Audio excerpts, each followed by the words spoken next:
Hi, it's Mark Owen from Moose Marketing and PR, the editor of Punchline Magazine, and welcome to the Commercial Property Forum. Today, my guest is Ian Eggleton, co-director of Evans Jones. Welcome, Ian, to the Commercial Property Forum. Bit of a mouthful. Thank you, Mark.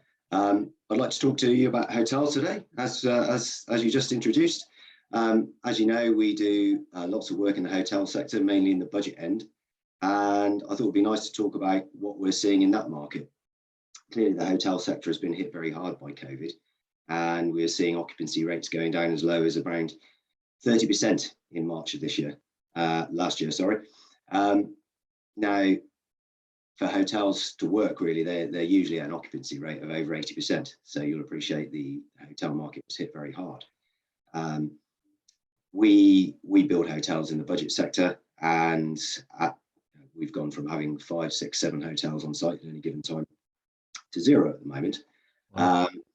Happily, we filled the void with other work, but we are starting to see the green shoots of recovery. I think back in August of last year, occupancy rates were back up to around the 70% mark.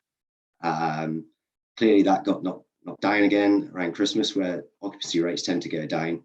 But I think we are seeing people getting back out there, people traveling, travel restrictions being removed.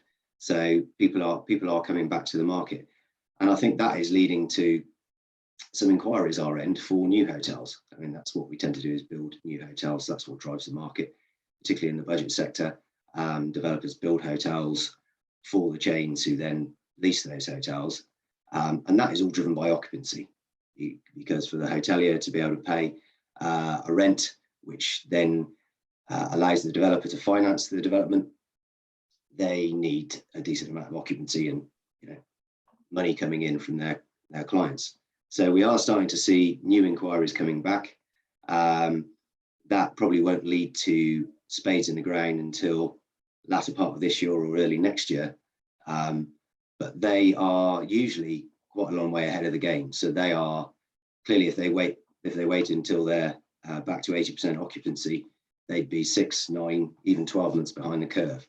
So I think that should be good signs for everyone that the hotel and leisure sector is feeling a lot more optimistic than it was. Clearly, no deals have been done really for the last 18 months or so, ever since March 2020. No deals have been done, which means the pipeline has been blocked ever since then. But things are opening up. I mean, there's a tremendous amount of inflationary pressure as well on construction.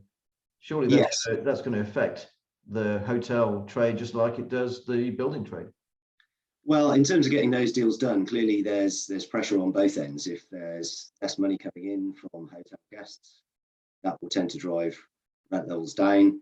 And from the developer's point of view, that makes it more difficult to finance. And of course, with construction costs going up, they need the operator to pay them more rent. So yeah, it all factors in. So what we are seeing in the local market, more on the construction jobs we've got going around here, is those materials issues do seem to be settling down.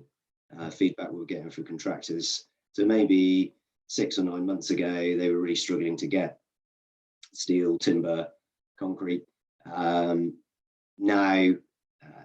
I get the impression that supply chain has settled down. That's not to say that costs are not still going up, but I say back 6 or 9 months ago, it was just struggling to get the product at all, which again does ultimately have an effect on costs, because if you've got guys sat on site doing nothing, you're still paying for that. So yeah, I think that is settling down. Something else I want to talk about as well is in terms of occupancy. We spend a lot of time in London. I've been in London for the last 2 months surveying offices, and a year ago we had a quite a significant project in London. Again, I spent a lot of time in offices, which is 2,000 people. You'd be walking around the office, and there'd be all of 10 people in the office space. But earlier this week, I was in London, an office of 1,000 or so capacity, and there were over 500 people in the office. So I think that tells you something about people are coming back to work. People are more optimistic. I think more so in the bigger cities. I do wonder where the office market will go. I know others have touched on that. But certainly, I was in a local authority office this week, and they were well over 50% occupancy. So I think that flexible working will come in, and it will impact. I think a lot of businesses have sat there and waited to see what will happen. But I do think people will be coming back to work. So perhaps the predictions of, hundreds and hundreds of thousands of square feet of vacant office space, maybe they won't come to pass. No, I think people have had enough. Thanks ever so much, Ian. We've run out of time. Ian Eggleton, co-director of Evans Jones and sponsor of the show. Thanks ever so much for joining the Commercial Property Forum today. Cheers. Okay. Bye. Bye.